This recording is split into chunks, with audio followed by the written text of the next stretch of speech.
And one thing that kind of builds up over time, this is like another one-way train. So the U.S. as the world reserve currency is running these structural trade deficits, which over time means more and more countries accumulate reserves relative to their external debts. And so our ability to crush areas gets kind of weaker over time. So back then we had basically all the cards. We could just crush other countries, and that wouldn't ricochet back to us very quickly.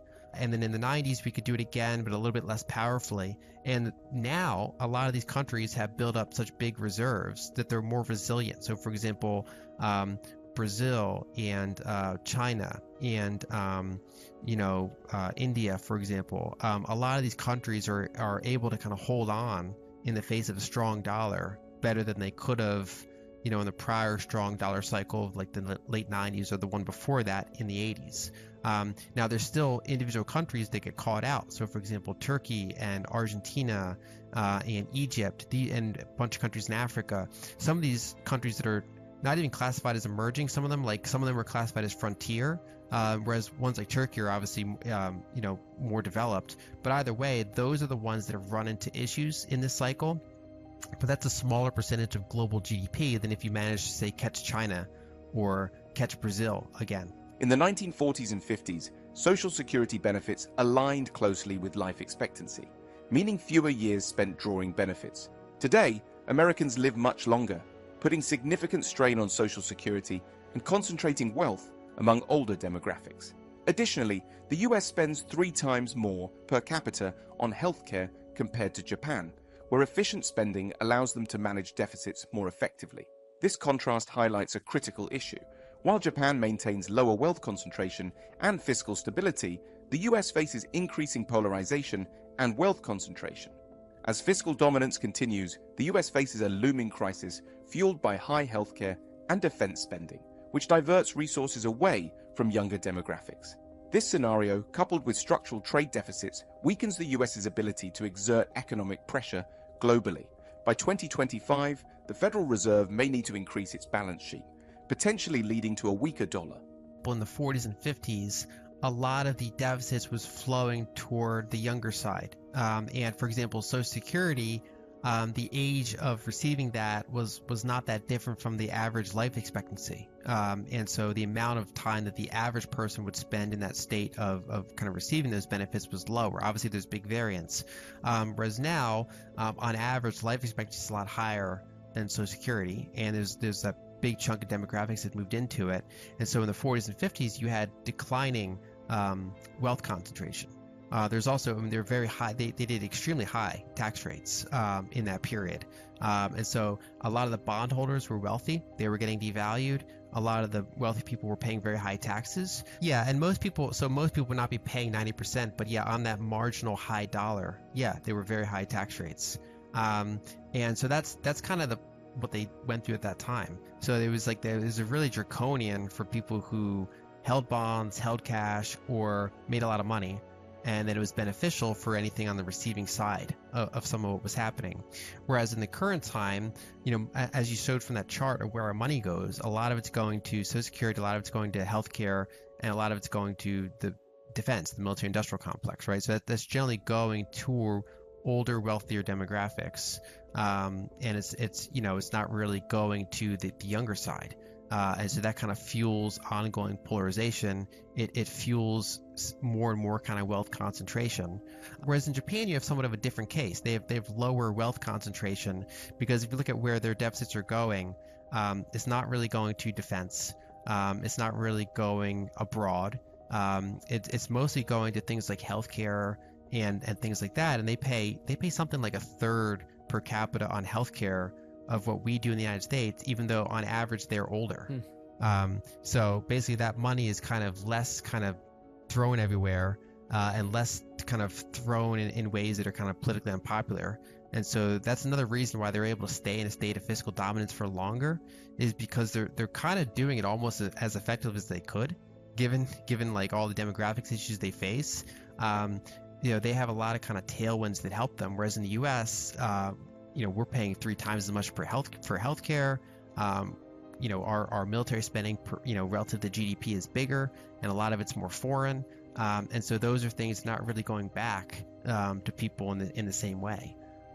So it really depends on those details. So that, I think, partially depends on what stage of fiscal dominance that we're in. So as you point out, mostly it's the developed world that's in fiscal dominance to varying degrees now, when that starts to become more and more apparent and gets more and more extreme, that probably starts to benefit those other countries. But at the current time, it's not really benefiting them yet because the market still kind of fully thinks that the Fed has this under control.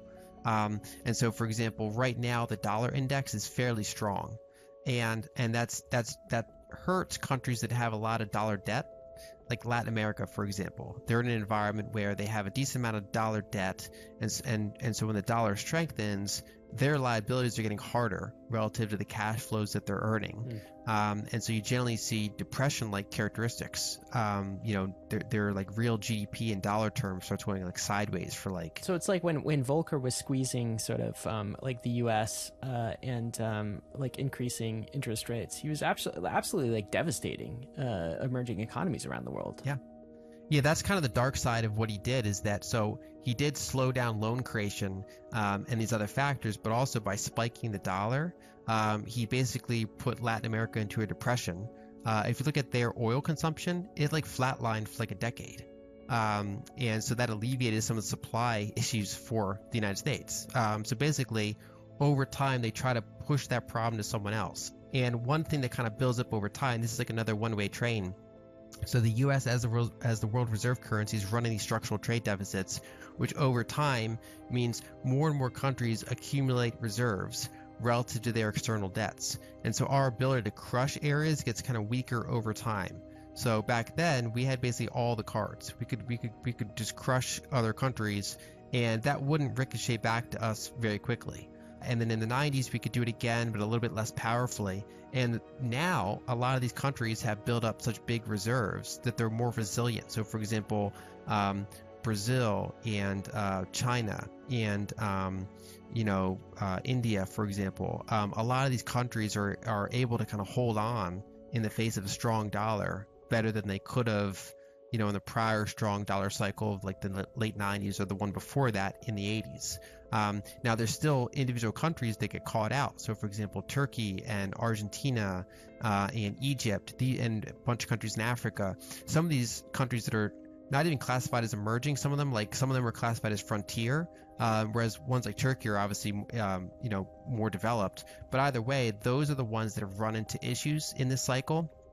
But that's a smaller percentage of global GDP than if you manage to, say, catch China or catch Brazil again, for example.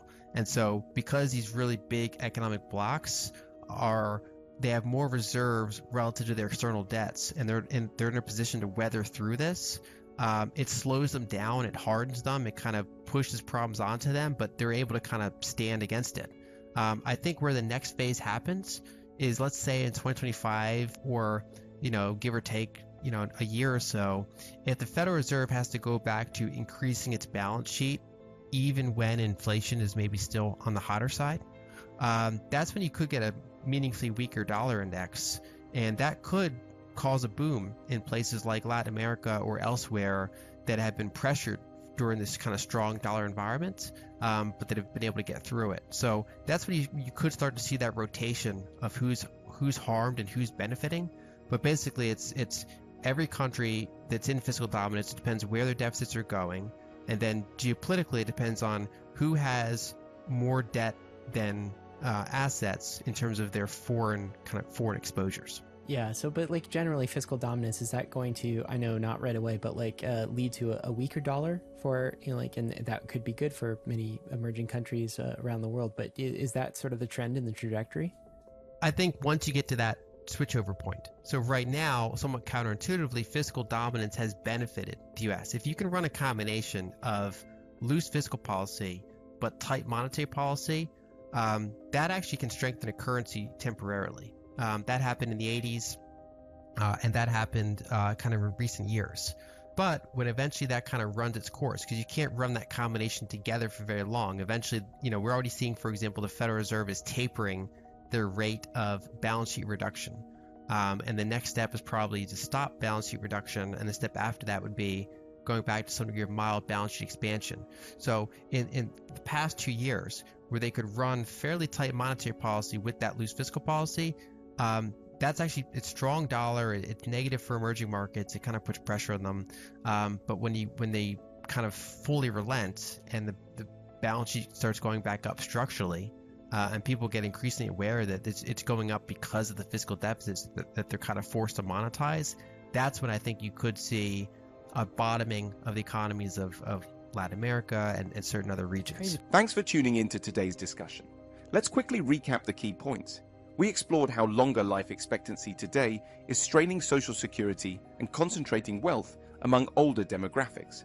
The US spends 3 times more per capita on healthcare compared to Japan, affecting our ability to manage deficits efficiently. The ongoing fiscal dominance in the US, driven by high healthcare and defense spending, is diverting resources from younger generations and increasing economic polarization. Emerging markets, now more resilient with larger reserves, could benefit from a potential weaker dollar by 2025, triggered by changes in Federal Reserve policies. If you found today's insights valuable, please give this video a thumbs up, share it with your friends, and subscribe to our channel for more in-depth discussions on critical economic issues. We'd love to hear your thoughts, so feel free to leave a comment below.